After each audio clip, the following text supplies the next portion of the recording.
The sun climbs high, it bakes the desert floor mercilessly. A lone desert fox emerges, its fur is the color of the sand. This helps it hide.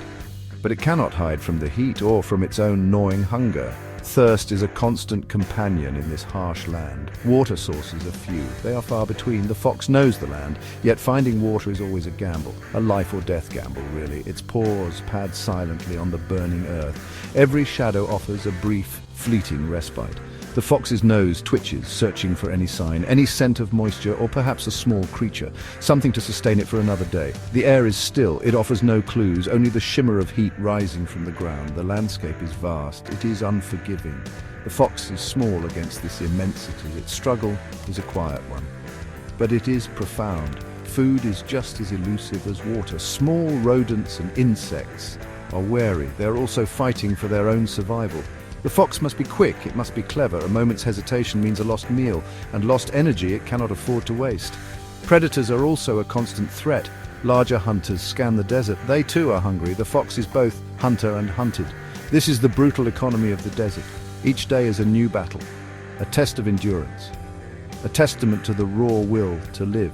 The desert demands everything. It offers little in return, only the chance to see another sunrise. If the fox is strong enough, if it is lucky enough, this relentless cycle defines its existence. It is a life lived on the very edge, a stark picture of survival, pure and unadulterated, a fight for the most basic needs.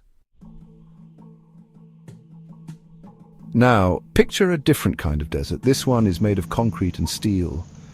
It's a bustling city, but for many it feels just as barren. Here, people struggle too.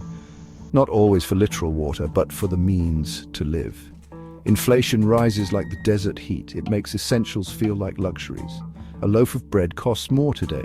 Tomorrow it'll cost even more. Salaries do not keep pace. People are falling behind. It's a slow, draining struggle. Corruption is the drought in this urban desert. It diverts precious resources.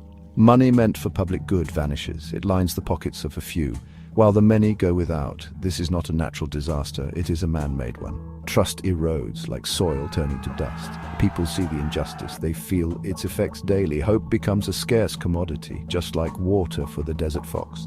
They navigate a landscape of deceit. The search for a stable income is relentless. It is like the fox's hunt for food. Jobs are insecure. Businesses struggle to stay afloat. The rules seem to change constantly. Often they favor the connected, not the hard-working. There's a constant anxiety, a fear of not making ends meet, of bills piling up, of the future becoming dimmer. This pressure wears people down. It chips away at their spirit day by day. It's a different kind of predator here, not a larger animal, but the threat of poverty, the fear of eviction, the inability to provide for one's family. These are the dangers that stalk the city dwellers. They are hunted by economic uncertainty. Their survival depends on navigating a system that often seems rigged against them. The desperation is palpable. It hangs in the air. Much like the desert heat, it's a silent, pervasive struggle. The roads in this urban landscape are often terrible. They are like treacherous desert tracks, full of potholes and dangers. Journeys that should take minutes stretch into hours. This isn't just an inconvenience. It has real consequences. Goods cannot move efficiently. This drives up prices further. People struggle to get to work or to school. The wear and tear on vehicles is immense, another hidden cost for people already struggling. It isolates communities. This poor infrastructure is a symptom of neglect. Resources that should maintain and build are missing, perhaps diverted elsewhere. The lack of investment is clear to see. It is etched into the crumbling tarmac and the broken bridges. This impacts safety too. Accidents are more frequent on bad roads. Lives are put at risk unnecessarily. It feels like the very foundations of society are decaying slowly but surely, making daily life harder.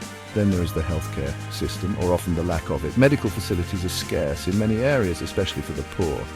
If they do exist, they are often ill-equipped, lacking essential medicines, lacking basic supplies. Imagine being sick or a loved one needing urgent care and finding the doors of help effectively closed. This is a terrifying reality for many. It is a fundamental failure, a basic need unmet. This absence of adequate medical care is a critical vulnerability, like an animal in the desert with no shelter. A small injury can become life-threatening. A preventable illness can become a death sentence. People are left to fend for themselves. They rely on hope. or on expensive private options they cannot afford. The stress is immense. It adds another layer to the daily struggle for survival. It is a constant worry, a shadow over every family. With opportunities scarce, some turn to desperate measures. Students, who should be the future, get involved in crime. It's a symptom of a society failing its young. They see few legitimate paths to success or even to basic stability. So the allure of quick, illicit gains can be strong. This is not an excuse, but it is an explanation, a tragic consequence of systemic failure. It is a path born of limited choices and dwindling hope. This rise in criminal activity creates an atmosphere of fear. Violence becomes more common. Communities feel unsafe. People are afraid to walk the streets, especially after dark. Businesses suffer. The fabric of society frays. It is another layer of hardship, another predator in this urban desert. The constant threat of crime adds to the daily anxieties. It makes a tough life even tougher. Trust diminishes further, not just in institutions, but between people. All these issues, the crumbling roads, the failing healthcare, the rising crime, point back to one thing: government negligence, a failure to provide, a failure to protect, a failure to govern effectively for all citizens. It is as if the leaders are indifferent, or perhaps overwhelmed, or worse, complicit in the systems that cause this suffering. The impact on innocent people is profound. They are the ones who pay the price every single day. The vulnerable suffer the most: the elderly, the children, the sick, those without connections, those without wealth. They are trapped. Much like the desert fox, they expend enormous energy just to stay alive, just to cope. Their resilience is remarkable, but it should not be tested this severely. A society is judged by how it treats its most vulnerable. And in this urban desert, many are left to face the harsh conditions alone. Their quiet desperation echoes the silence of the sands.